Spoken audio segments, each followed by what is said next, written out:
Welcome to ప్రజా television news బులెటిన్ల ముందుగా headlines. Rajanna Sircilla జిల్లా బీఆర్ఎస్ పార్టీ కార్యాలయంలో నిర్వహించిన హనుమాన్ పూజ కార్యక్రమంలో పాల్గొన్న బీఆర్ఎస్ వర్కింగ్ ప్రెసిడెంట్ కేటీఆర్.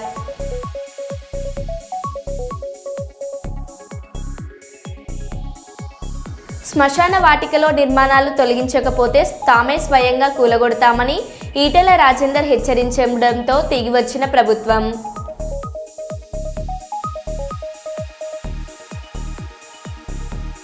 వరి ధాన్యం కొనుగోలు కేంద్రాన్ని ప్రారంభించిన ఎమ్మెల్యే యశస్విన్ రెడ్డి.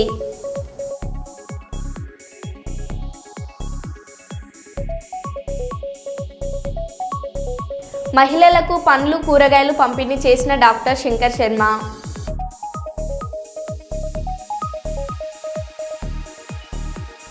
సింగపూర్ అగ్ని ప్రమాదంపై స్పందించిన మోదీకి కృతజ్ఞతలు తెలిపిన డిప్యూటీ సీఎం పవన్ కళ్యాణ్.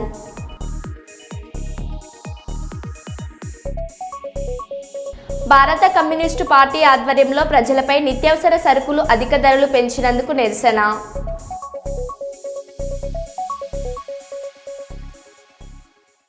ఇక వివరాల్లోకి వెళ్తే, గోదావరి కనిలో ఎన్ఎస్యుఐ జిల్లా వర్కింగ్ ప్రెసిడెంట్ మెంటం ఉదయ్ రాజ్ ఆధ్వర్యంలో ఎన్ఎస్యుఐ ఆవిర్భావ దినోత్సవ వేడుకలు ఘనంగా నిర్వహించారు.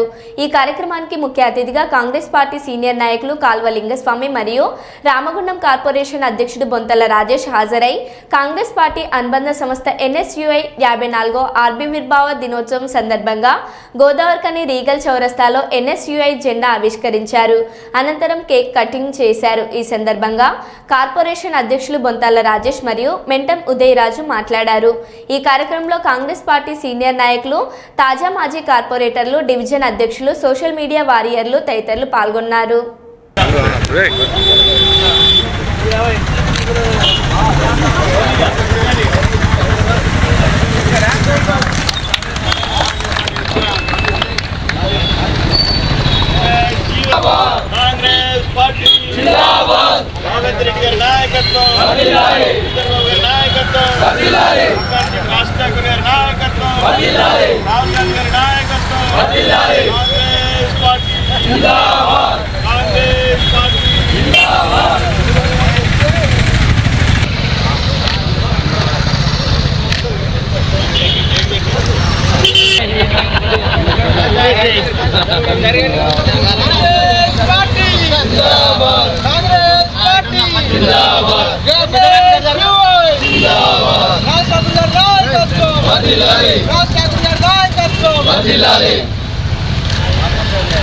రాహుల్ గాంధీ గారి నాయకత్వం, రాహుల్ గాంధీ గారి నాయకత్వం.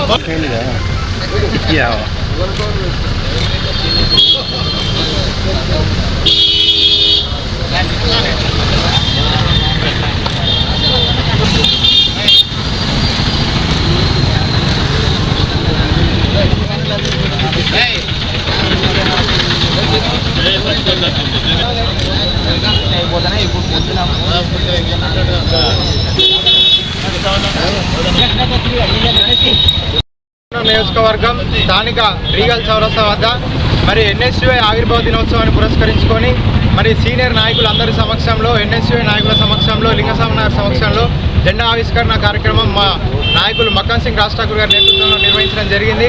మరి ఏదైతే ఈ యొక్క పెరుగుతున్నటువంటి నాగరికతని దృష్టిలో పెట్టుకొని దూరదృష్టితోటి నాటి ప్రధానమంత్రి వర్యులు ఉక్కు మహిళ అయినటువంటి ఇందిరాగాంధీ గారు 1971లో ఏప్రిల్ 9వ రోజున మరి చదువుకున్న విద్యార్థులందరూ కూడా రాజకీయాల్లోకి రావాలి, ఒక విప్లవాత్మకమైనటువంటి మార్పు తీసుకురావాలంటే అది కేవలం యువతతోటి, చదువుకున్న విద్యార్థులతోటే సాధ్యమని ఈ యొక్క ఎన్ఎస్యుఐని ఆవిర్భవించడం జరిగింది.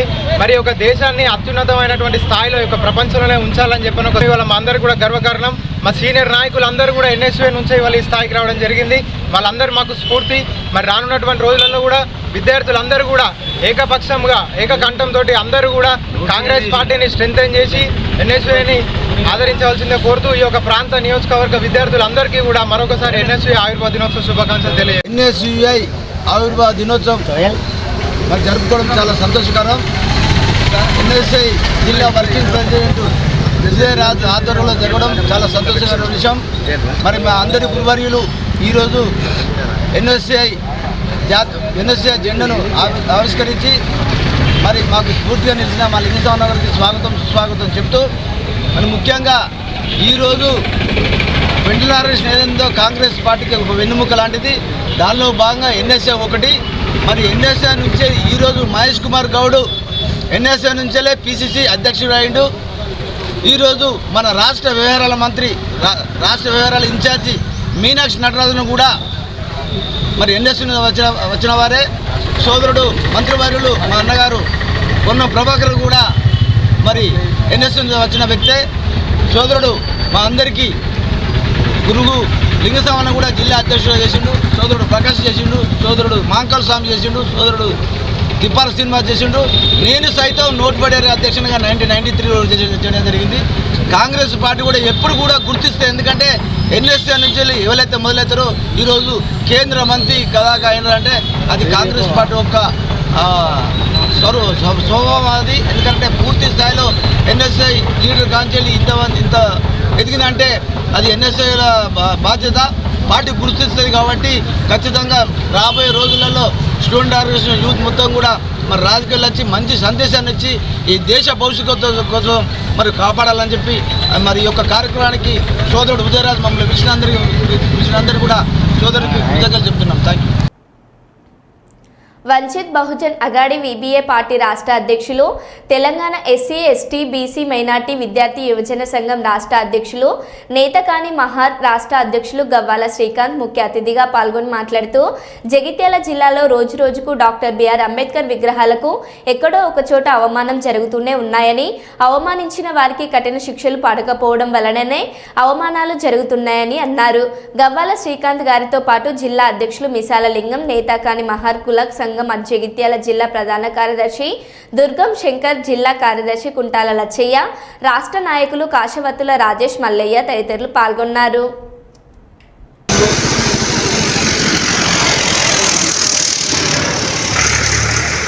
ప్రపంచ మేధావి ఈరోజు ప్రపంచంలో ఎవరిని అయితే ఈ ప్రపంచానికే ఒక గొప్ప మేధావి అని అనుకుంటున్నారో, భారతదేశంలో ఎస్సీ ఎస్టీ బీసీ మైనార్టీలకు ఒక చిన్న అంటే ఈ దేశంలో ఉన్నటువంటి ప్రాణహానికి ఏదైనా ప్రాణం ఉంది అనుకుంటే ఆ ప్రాణానికి కూడా హాని జరగకుండా చట్టాలని రాజ్యాంగంలో పొందుపరిచి ఎవరికి ఎలాంటి అన్యాయం జరగకుండా చూశారంటే ఆ మేధావి ఎవరు అంటే బాబాసాహెబ్ అంబేద్కర్ గారు. ప్రపంచాన్ని అధ్యయనం చేసి భారతదేశానికి ఏం కావాలి, అనసపడుతున్నటువంటి ఎస్సీ వాళ్ళు ఎవరు, ఎస్టీ వాళ్ళు ఎవరు, బీసీ వాళ్ళు ఎవరు, మైనార్టీ వాళ్ళు ఎవరు, అట్టడుగు వర్గాల్లో ఉన్నటువంటి వాళ్ళు ఎవరు, అదేవిధంగా ఈ దేశంలో ఉన్నంత కులాలకు చెందినటువంటి వాళ్ళైనా కానీ మరి వారికి ఏ విధంగా కల్పించాలి, ఇవన్నీ కూడా ఆలోచించి అధ్యయనం చేసి ఎవరికి ఏ విధంగా కావాలనో ఆ చట్టాలను పొందుపరిచి న్యాయం చేసినటువంటి వ్యక్తి మా బాబాసాహెబ్ అంబేద్కర్ గారు. అలాంటి బాబాసాహెబ్ అంబేద్కర్ గారికి అవమానం కలిగే విధంగా లేదా విగ్రహాలను ధ్వంసం చేయడం, లేదా చెప్పుల మాలేయడం, లేదా ఇంకేదో రకంగా ఆయనని అవమానపరచడం అంటే వారి తల్లిదండ్రులని, వాళ్ళ కుటుంబ సభ్యులని, వాళ్ళ అక్కచెల్లెలని, వాళ్ళ అన్నదమ్ములని అవమానపరిచినట్టే అని చెప్పేసి మనం చేస్తూ ఉన్నాం. ఎందుకంటే ఆలోచించుకోవాలని చెప్పేసి మేము కోరుతూ ఉన్నాం. ఈరోజు మీకు మాకైనా ప్రతి ఒక్కరికైనా ఆయన కల్పించినటువంటి చట్టాలను ఒకసారి చదవరే నా కొడుకల్లారని అడుగుతాను. అరే దేశంలో నా కొడుకున్నారా, మీకు ఏం అన్యాయం చేసినా నేను అడుగుతూ ఉన్నాను. ఎవరికి అన్యాయం చేయకుండా కనీసం కులం గురించి, మతం గురించి ఇంక ఏది ఆలోచించకుండా కులానికి ఏ విధంగా ఉండాలి, మతాలు కూడా ఏ విధంగా ఉండాలి, ఇవన్నీ రకాలు కూడా పొందుపరిచిన వ్యక్తిని అవమానపరుస్తున్నారు అంటే మీరు ఎంత దరిద్ర నా కొడుకులో మీరు ఆలోచించుకోవాలని చెప్పేసి కూడా నేను మనవి చేస్తూ ఉన్నాను. అదేవిధంగా ఈరోజు జగిత్యాల జిల్లాలో ఒకటి జరుగుతూ ఉన్నాయి. అదేవిధంగా ఎందుకంటే మనకు కనీసం ఒక 15 రోజులు నెల రోజులు కూడా కాలేదు. ఇప్పుడు సారంగపూర్ మండల్లో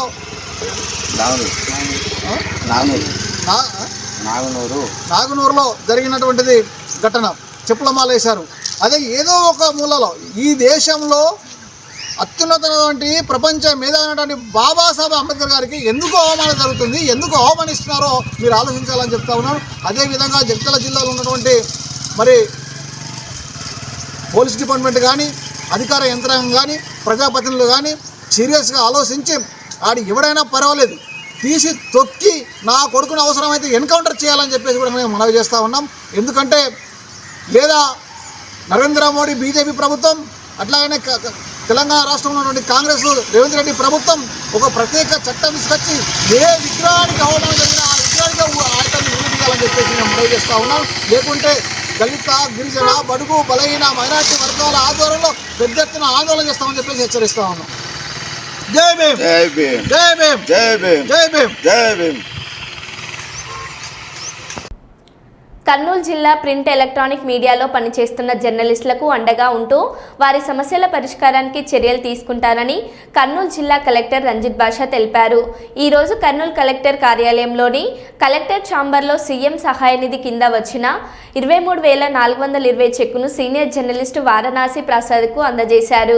ఈ సందర్భంగా సీనియర్ జర్నలిస్ట్ మిసాల రామస్వామి మాట్లాడుతూ ఈ మధ్య కాలంలో అనారోగ్యం కారణంగా ఓవైపు జర్నలిస్టులు మృతి చెందుతున్నారని, మరోవైపు ఆపరేషన్లు చేయించుకొని బయటపడుతున్నారని, రాష్ట్ర ప్రభుత్వం జర్నలిస్టుల హెల్త్ కార్డు అన్ని ప్రైవేట్ హాస్పిటల్లో వర్తింప అయ్యేలా చూడాలని కోరారు. సీఎం సహాయ నిధి కింద 23,420 ఇవ్వడం ఏపీ సీఎం చంద్రబాబుకు, మంత్రి టీజీ భరత్కు, జిల్లా కలెక్టర్ రంజిత్ బాషాకు కృతజ్ఞతలు తెలిపారు. భవిష్యత్తులో జర్నలిస్టులు పెట్టుకున్న బిల్లులను 100% మంజూరు చేయాలని కోరారు.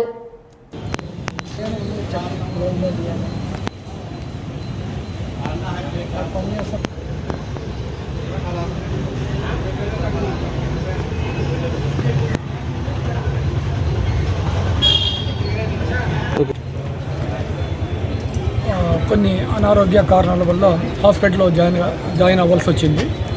తర్వాత నేను టీజీ భరత్ గారిని కలిశాను. సీఎం రిలీఫ్ ఫండ్ కింద అప్లై చేశాము. అది వచ్చేసి మనము 45,000 రూపాయలకు గాను మనకి సీఎం రిలీఫ్ ఫండ్ ద్వారా 23,000 వచ్చింది. టీజీ భరత్ గారికి, కలెక్టర్ గారికి నా ధన్యవాదాలు. మన ప్రింట్ ఎలక్ట్రానిక్ మీడియాలో పనిచేస్తున్న జర్నలిస్టులు ఈ మధ్యకాలం అనారోగ్యానికి గురై కొంతమంది చనిపోవడం కూడా జరిగింది.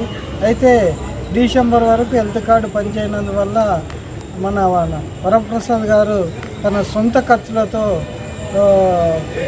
ఆరోగ్యం చూపించుకున్నారు. అయితే మేము ముఖ్యంగా తెలియజేయడం ఏమంటే జర్నలిస్టులు పనిచేస్తున్నారు కానీ వాళ్ళ పట్ల ఆరోగ్యం పట్ల ప్రభుత్వము కొంత అలసత్వం ఉందని చెప్పేసి కనబడుతుంది. అయితే హెల్త్ కార్డ్ అయితే ఖచ్చితంగా అన్ని ప్రైవేట్ హాస్పిటల్లకు వర్తింపేలాగా చర్యలు తీసుకోవాల్సిన బాధ్యత ఉంది. అయితే జర్నలిస్టులు ఏదైతే అనారోగ్యం గురయ్యి ప్రైవేట్ హాస్పిటల్లో చూపించుకుంటే వాళ్ళకి అయ్యే ఖర్చులు మొత్తం అంతా ఇచ్చే విధంగా ప్రభుత్వం చర్యలు తీసుకోవాలని చెప్పేసి తెలియజేస్తున్నాము.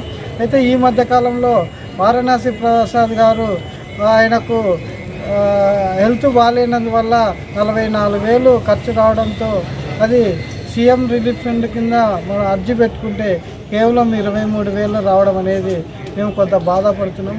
కనుక జర్నలిస్టులు ఏదైతే అనారోగ్యం గురై ప్రైవేట్ హాస్పిటల్లో చూపిస్తే 100% వచ్చేలాగా బిల్లులు సాయం చేయాలని చెప్పేసి ఇటు అధికారులకు, ఇటు మంత్రి గారికి అందరికీ కృతజ్ఞతలు తెలుపుతున్నారు.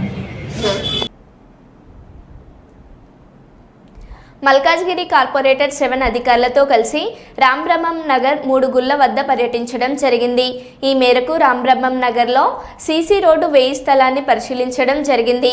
వాటర్ ప్రెషర్ సమస్య, మురుగునీటి పైప్ లైన్ వేయాలని అధికారులకు సూచించగా కొలతలు తీసుకోవడం జరిగింది. రాంబ్రహ్మం నగర్లో నూతన వీధి దీపాలు, పోల్స్ ఏర్పాటు చేయాలని అధికారులకు సూచించడం జరిగింది. 3 గుళ్ళు వద్ద గుడి కమిటీ సభ్యుల సూచన మేరకు నూతన ఛాంబర్ మరియు పైప్ లైన్ వేయాలని అధికారులకు సూచించడం జరిగింది. ఈ కార్యక్రమంలో water works AE Naveen, GHMC AE Naveen, Ramesh, Nagarjuna, street lights Madhu, Pulapalli Sundar Yadav, నందు యాదవ్, బాబన్ సింగ్ తదితరులు పాల్గొన్నారు.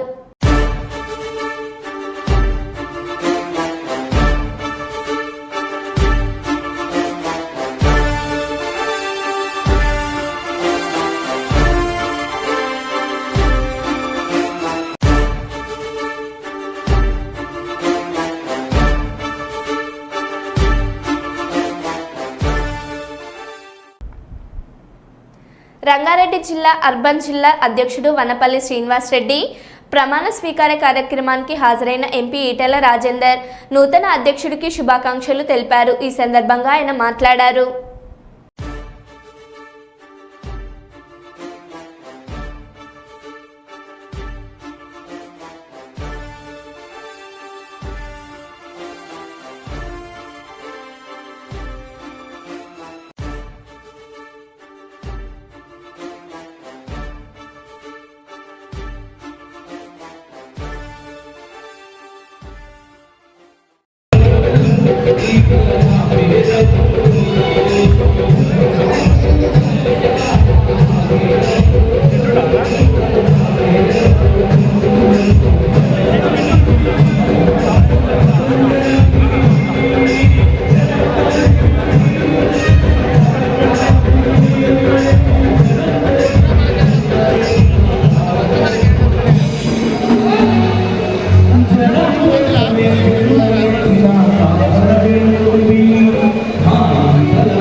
మద్దిశెట్టి అజయ్ బాబుని అక్రమ అరెస్టును ఖండించిన భారతీయ సర్వ సమాజ మహాసింగ్ తెలంగాణ రాష్ట్ర కమిటీ మద్దిశెట్టి అజయ్ బాబును ఈ నెల 5వ తారీఖు శనివారం రాత్రి సుమారు 9 గంటల సమయంలో కమ్మేరుని తమ నివాసంలో ఉండగా మాఫ్టీలో వచ్చినటువంటి పోలీస్ అధికారులు ఎటువంటి నోటీసులు ఇవ్వకుండానే ఎటువంటి వారెంట్ కూడా ఇవ్వకుండా తమ యొక్క కుటుంబ సభ్యులకు కూడా ఇన్ఫర్మేషన్ ఇవ్వకుండా అక్రమంగా అరెస్ట్ చేసి 24 గంటల తర్వాత రెండో రోజు కోర్టుకి సబ్మిట్ చేసి తీవ్రంగా ఖండిస్తున్నారు.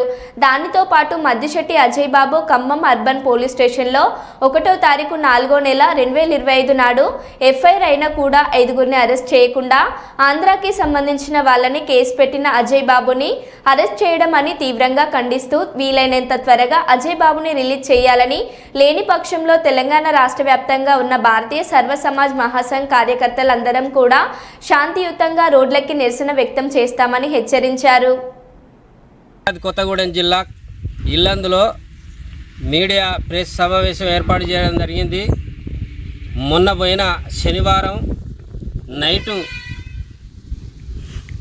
కుటుంబ యజమానులకు తెలియకుండా అక్రమంగా మద్దిశెట్టి అజయ్ బాబును కిడ్నాప్ చేసినట్టు చేసిండ్రు. అసలు ఏం కేసు ఏది అనేది తెలియకుండా పోలీసుల వీళ్ళు దుండగుల అనేది ఇన్ఫర్మేషన్ లేకుండా అరెస్టు చేసిండ్రు. దాని మీద కుటుంబ సభ్యులు మేమందరం కార్యకర్తలము దాదాపు 100-150 మందిని అన్ని పోలీస్ స్టేషన్లు తిరిగి గాలించడం జరిగింది. ఎక్కడికి పోయినా మా దగ్గరికి తీసుకురాలేదని అనడం జరుగుతుంది. తీసుకుపోయింది ఎవరు? టౌన్ పోలీస్ స్టేషన్కు పేరు చెప్పి తీసుకెళ్లారు. టౌన్ అర్బన్కు పోయి అడిగితే మా దగ్గర తీసుకురాలేదు, మాకు తెలియలేదని వాళ్ళు అన్నారు. అని మళ్ళీ కొద్దిసేపటికి హైదరాబాద్కు తీసుకుపోయారని చెప్పారు.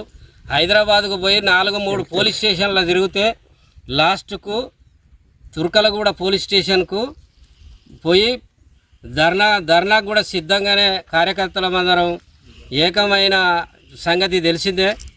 దీని మీద సిఐ గారు మా దగ్గరే ఉన్నాడు అని చెప్పడం జరిగింది. ఇది మొత్తం మీద అక్రమంగా ఇలాంటి జరగకూడదని మేము డిమాండ్ చేస్తాను.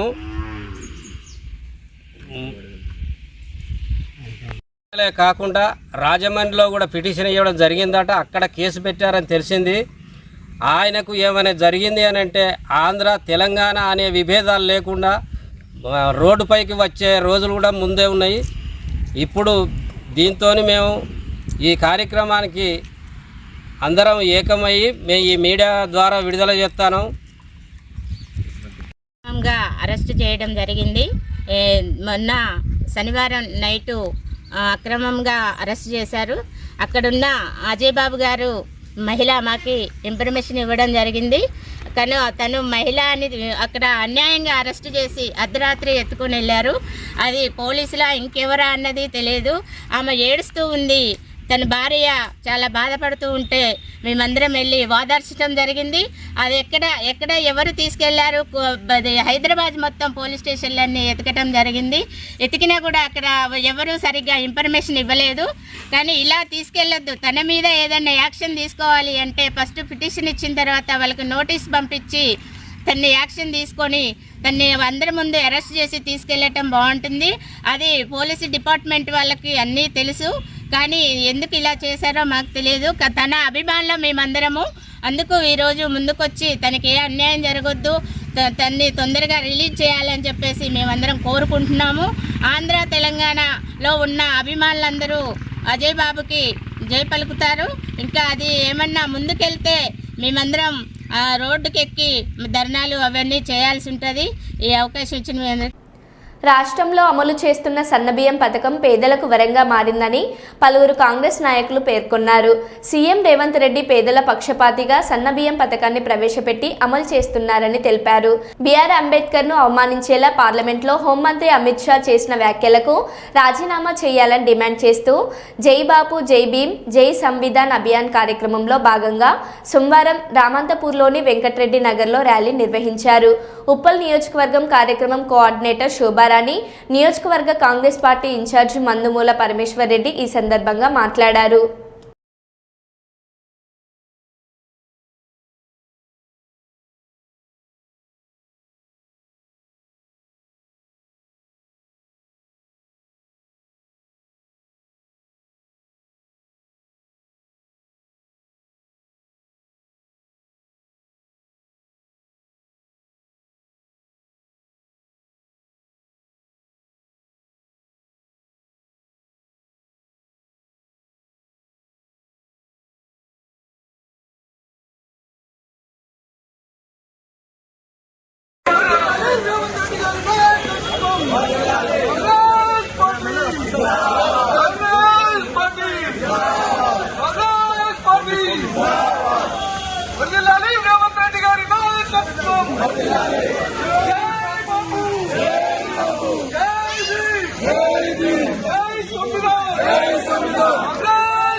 మరో బులెటిన్లో మళ్ళీ కలుద్దాం. Stay tune.